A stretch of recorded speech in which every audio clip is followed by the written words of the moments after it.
It's my pleasure now to introduce you, and indeed myself, to Kae Tempest, wonderfully named young woman, and of course she has to play around with Shakespeare. She's just won Britain's Ted Hughes Award for Innovation in Poetry, and at 27 you have to be easily the youngest person to win it. I think I was, yeah. Yeah. Your extraordinary lyricism, your passionate performances have been shared through the Royal Shakespeare Company. They've commissioned work from you. Also the Battersea Arts Centre, so you really cover the territory, don't you? Yeah, I do as much as I can. And you've been wandering around presenting your award-winning Brand New Ancients. What's that, Kate? It's like a kind of epic narrative poem. It's a story that I tell, and I tell it over a live score. It's an incredible score for cello, violin, drums, tuba and electronics. The gods are trying to tell the truth, but the truth is hard to say. The gods are born, they live a while and then they pass away. They're in a crowded street, it's too much, they feel sick. They're sure there must be more to life, but they don't know what it is. These gods ain't got no oracles to translate their requests. These gods have got a headache and a bit of plan and stress about what next. They'll see their kids, they are not fighting over favourites. They're just getting on with it, they are the brand new ancients. And it's a story about very everyday people, and the kind of premise of the story is that we have the kind of chorus of it is that we are all capable of great things and terrible things, but it's kind of celebrating and raising up the everyday, so kind of arguing for a new mythology. You know, we've lost our connection to mythology, and I find that kind of troubling. And I think that the ancient stories are still here. It's just we don't kill dragons anymore. We kind of get out of bed and go to work. But I think that's equally... And you were performing Brand New Ancients right up until the moment you left. Yeah. To fly out here. I did a matinee show and then jumped on the plane. And here I am. I'm very happy to be here, by the way. Very excited. I wonder to be if in you'd Sydney. be kind enough to do something for us, to read me something. Yeah, of course. I suppose as we're just talking about mythology, this is my version of the Icarus story. And it goes... Soaring the skies that had always been beyond his reach, he felt like a champion. His feet kicked the clouds. His arms were bound in the feathers of his father's labour, which a little while later would be ashes and vapour. Cumbersome limbs furnished with powerful things, he heard the wind speak every time he felt his wings beat, and his father flew before him. And so the course was set. He said, "Don't fly by the waves, son, your wings will get wet. But don't fly so high that the sun melts the wax." He said, "Stay on my path, son, follow my tracks." But Icarus, enamoured by the feeling of flight, he just had to fly higher and get closer to the light. The sun was hot against him as he carried on ascending. He felt strength in him increasing like the heat that was so tempting. But beneath him was the world he left behind in search of better things. To achieve that freedom, he had to sacrifice everything. I told him, "Icarus, come down from the sky. You're flying too high. Icarus, heed your father's word. This ain't your territory." No one even noticed as he splashed and hit the seabed. And I wonder what he saw before he fell. And if he needed our help, would he have asked for it? Probably he wouldn't, because probably he thought he was invincible. He weren't, though. In principle, he burnt. He smouldered in those myths so that we, who never flew before, can learn from what he did. You see, given the gift of flight, it was too easy to ignore the warnings of his father. How could he be truly responsible when really all he wants to do is soar above his station and become the sun's equal? But the sun can have no equal. Poor Icarus, that flicker in his eye, that distant picture in the sky about to catch the light he saw. Foolish young pride, silly man cub, how can you learn to fly if you ain't even learned to stand up? If he'd listened to his father, he never would have drowned. But the happiness he felt is one he never would have found. So gifts are dangerous when they are given and not earned. A lesson merely heard is never a lesson learned. By the time his father turned, the wax had completely burned. Feathers scattered on the waves, but they just rolled on unconcerned. But for that small moment, before he fell into the sea, Icarus the headstrong had been completely free.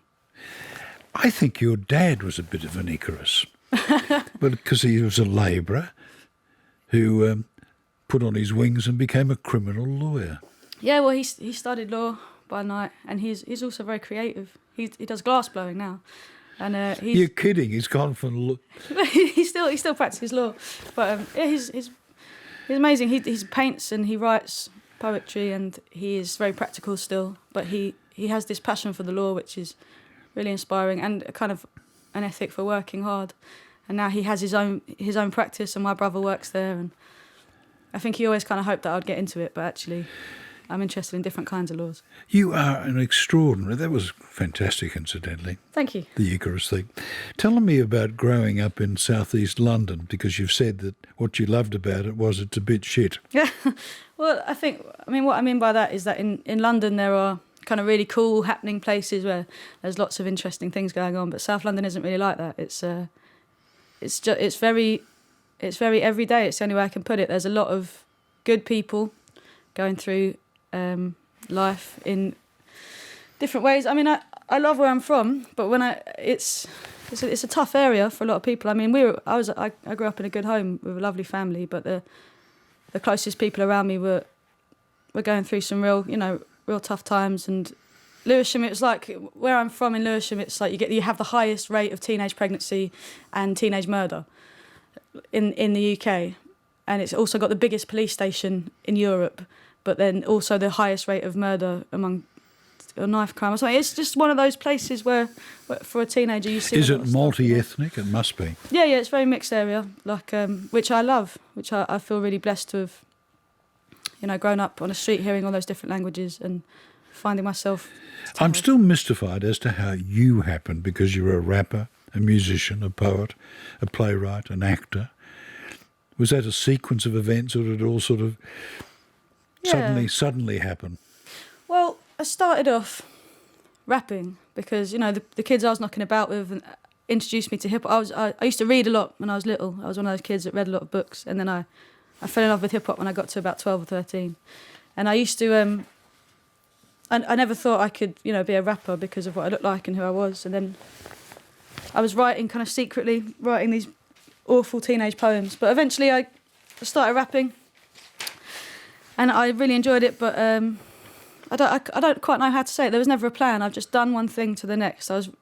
I became a poet because someone took me to a slam event where I could do my raps without any music, and people listened. And what was strange is that I could do the same rap that I do at a hip hop event, and nobody would really give it, people would listen. But then you do that same thing at a poetry event, and everyone's like, oh, wow, it's a poem. So suddenly I started.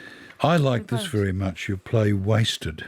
Thanks. It's terrific the way the words just bubble along. How did that happen? So after I've been telling poems for a little while, there's a theatre company in the UK called Payne's Plough, and they're a new writing theatre company. And they approached me and said, we think you could write a piece of theatre, a play. And at first I was like, no way. I was so intimidated by the form. I had no idea. I used to read plays, ancient plays, or I've read plays, but I'd never been to see plays. I'd never been to the theatre, really. And then, I took the work on. I thought, OK, let's do it. Let's see if we can do it. And it was agony writing it. It was like, you have to think about writing in a whole different way. You need, playwright with a WRIGHT. You become this kind of, this smith of words. And it took me a long time to get my head around every single line must be driving towards this final thing. Something as simple as, OK, a scene has to be dramatic. Makes perfect sense to a playwright, but you have to learn that. I feel like now I've come through. But the interesting thing is you've been so welcomed by the world of the arts, haven't you? There's been no barriers put up, rather the opposite. I think I've just been kind of hammering those barriers down pretty incessantly since. Like, I don't think the arts they really had a choice, because I've just been doing it and doing it and doing it. And yeah. Well, actually, as you were saying off air before we started tonight, it isn't sudden, isn't it? You've been doing it for a decade. Yeah. I was 16 when I started. I'm 27 now, so. But the playwriting thing, it's been fantastic for my writing, and I really recommend it to anybody who wants to write.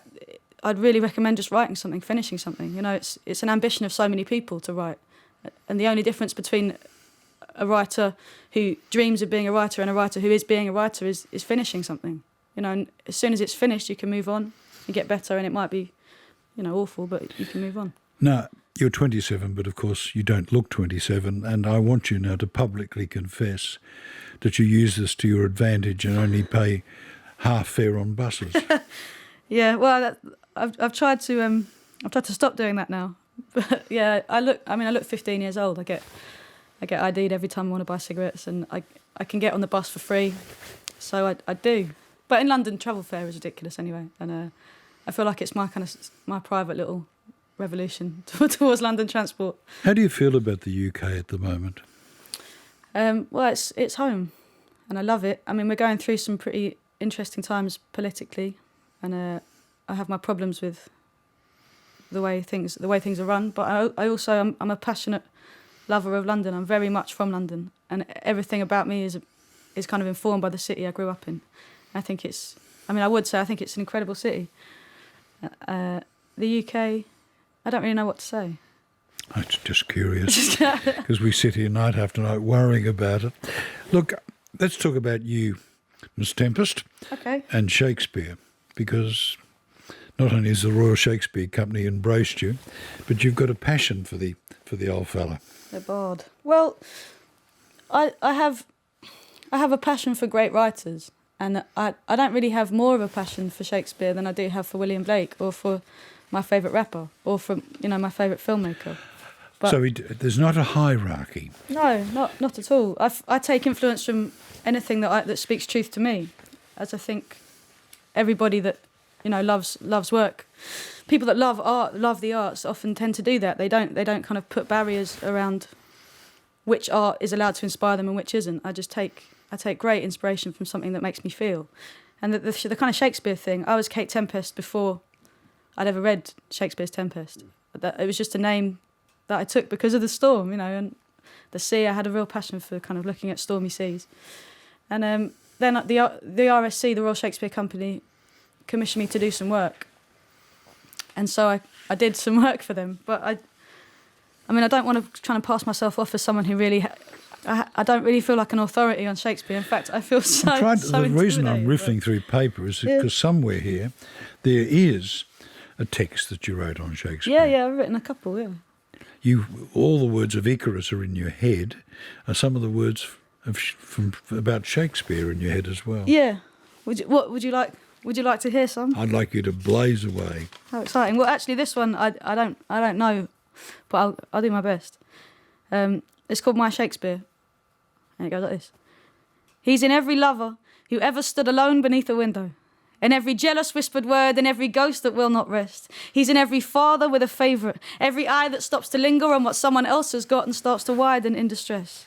He's in every young man that grows boastful, every worn-out elder drunk for days, muttering false prophecies and squandering his lot. He's in every mix-up that spirals far out of control and never seems to end even when its beginnings are forgot.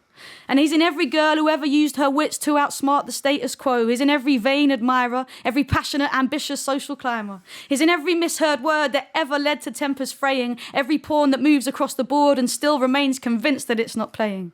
So he's in every star-crossed lover, and every thought that ever set your teeth on edge, and every breathless hero stepping closer to the ledge. His is the method in our madness, as pure as the driven snow. His the hair standing on end. He saw that all that glittered was not gold. He knew we hadn't slept a wink, and that our hearts were on our sleeves, and that the beast with two backs had us all upon our knees as we fought fire with fire. He knew that too much of a good thing could leave you up in arms. The pen is mightier than the sword. Still his words seem to sing our names as they strike. His the milk of human kindness, warm enough to break the ice. His the green-eyed monster in a pickle. Still discretion is the better part of valour. His letters with their arms around each other's shoulders swagger to the ends of their sentences, pleased with everything they've done. His words are the setting for our stories. He has become a poet whose poetics have embedded themselves so deep within the fabric of our language it's like he's in our mouths. His words have tangled round our own and given rise to expressions so effective in expressing how we feel we can't imagine how we'd feel without them.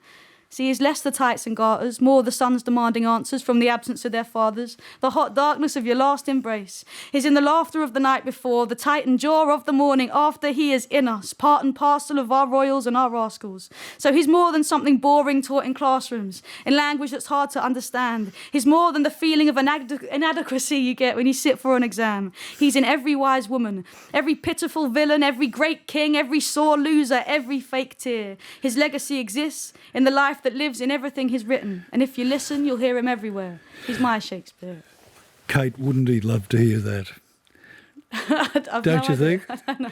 And watching your face while you perform that, you suddenly remember that Shakespeare was a young bloke, a young working actor, trying to keep his productions on, coming out so that everyone could make a quid. Yeah, it's true.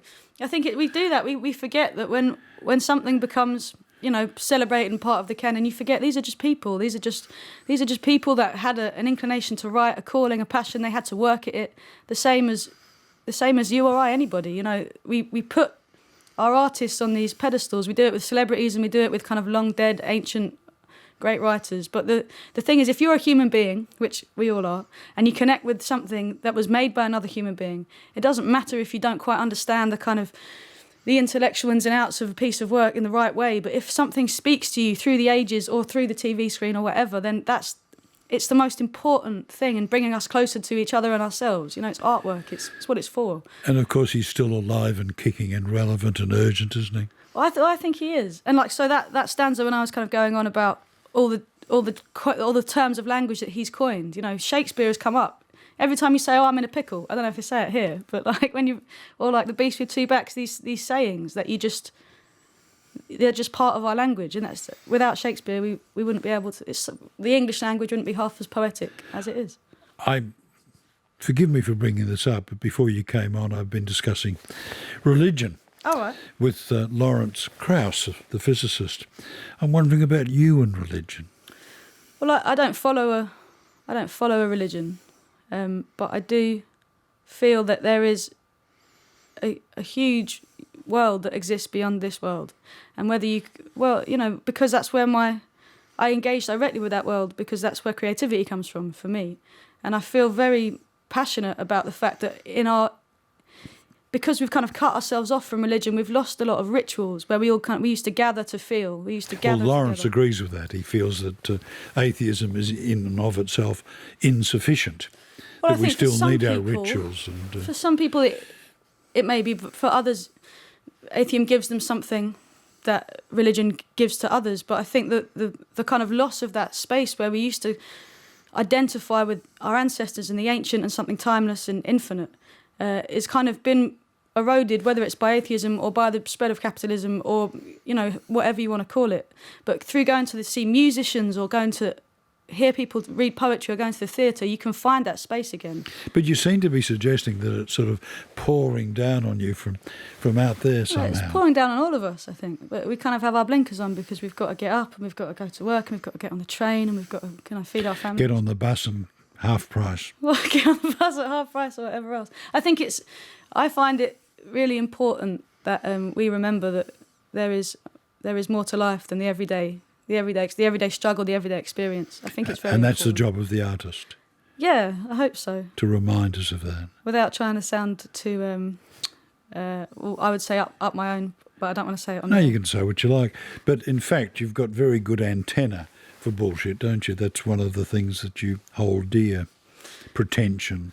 Yeah, well, I think it's... I don't know how you know that.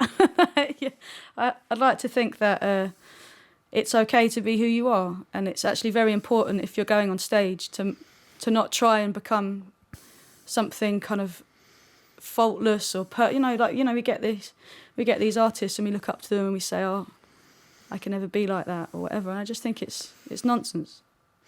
How do you feel when you walk out on a stage on your own?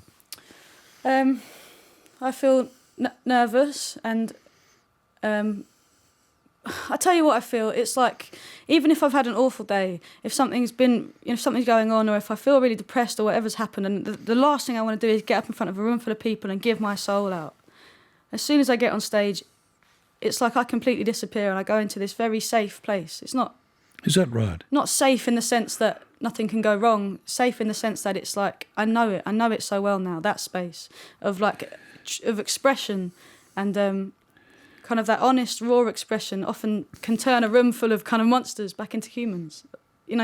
Do they ever turn back into monsters? Have you had terrible nights? Well, yeah, of course. I mean, when I say monsters, it's my own insecurities that turn people into monsters. But when you go and you think, "Oh God, I can't go up in front of these people. They're much too cool, or they're not going to get me." And then you go up and you do your thing, and hopefully it manages to kind of let everybody know that we're going to enter into this space where we're going to just be real. But audiences want things to work, don't they? Basically, they're not that carnivorous. Basically, they want to enjoy it. They want to be.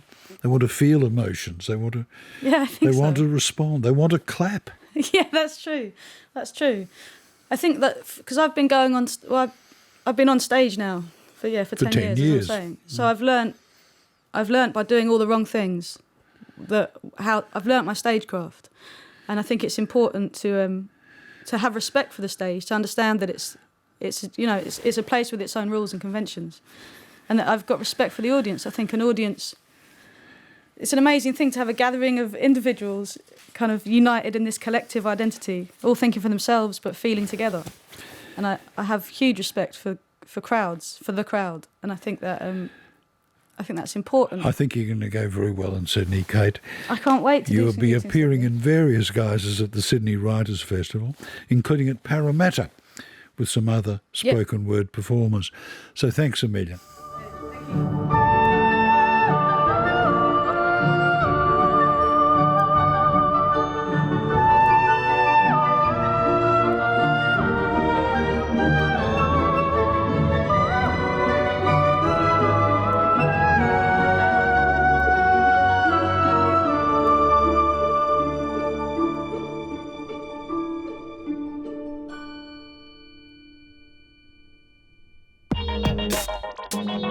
RN.